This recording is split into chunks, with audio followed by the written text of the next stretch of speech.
Shalom sahabat terkasih dimanapun kita berada. Sebelum kita melangkah untuk beraktivitas di pada pagi hari ini, kita bersyukur bahwa Allah menolong menyertai kita pada malam hari ini. Hingga menjelang pada pagi hari ini kita boleh bangun menikmati kekuatan dan urapan yang baru. Itu semua karena berkat kemurahan daripada Tuhan yang Maha Kuasa. Kita serahkan semua ke dalam tangan Tuhan yang berkuasa.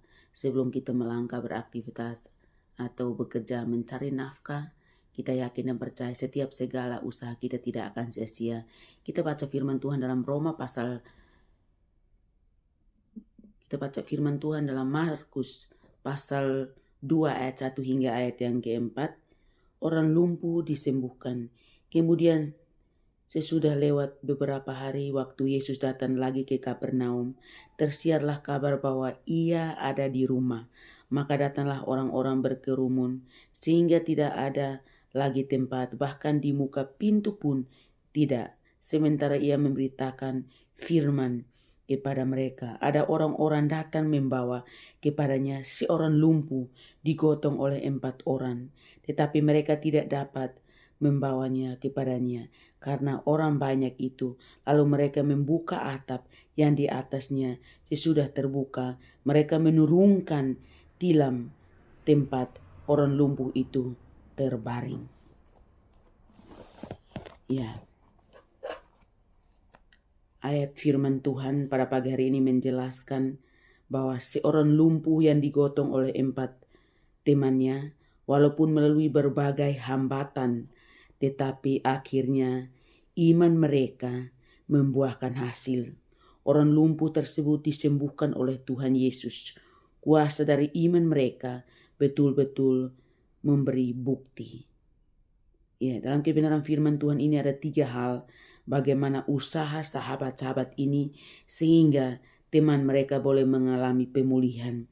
Yang pertama, iman yang berkuasa memerlukan waktu Tuhan yang tepat. Tuhan Yesus berada di Kapernaum, itulah waktu yang tepat.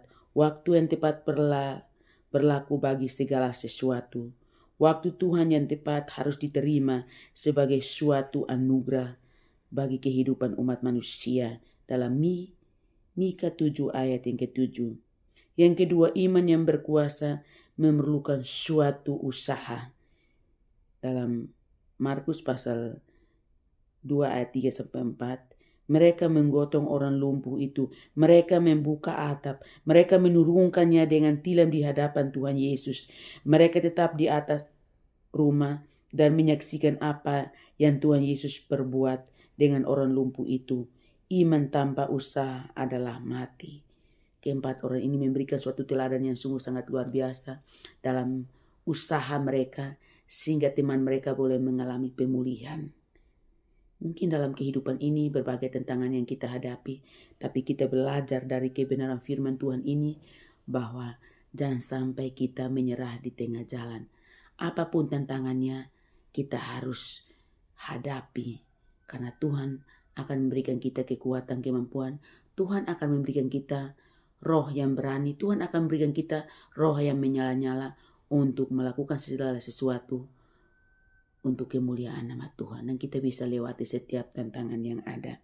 Sebagaimana keempat orang ini melewati berbagai macam hambatan dan tantangan sehingga teman mereka mengalami suatu pemulihan yang luar biasa. Iman yang berkuasa memerlukan harapan yang besar. Harapan yang besar dari 4 orang ini adalah bahwa jika Yesus melihat orang lumpuh ini pasti disembuhkan.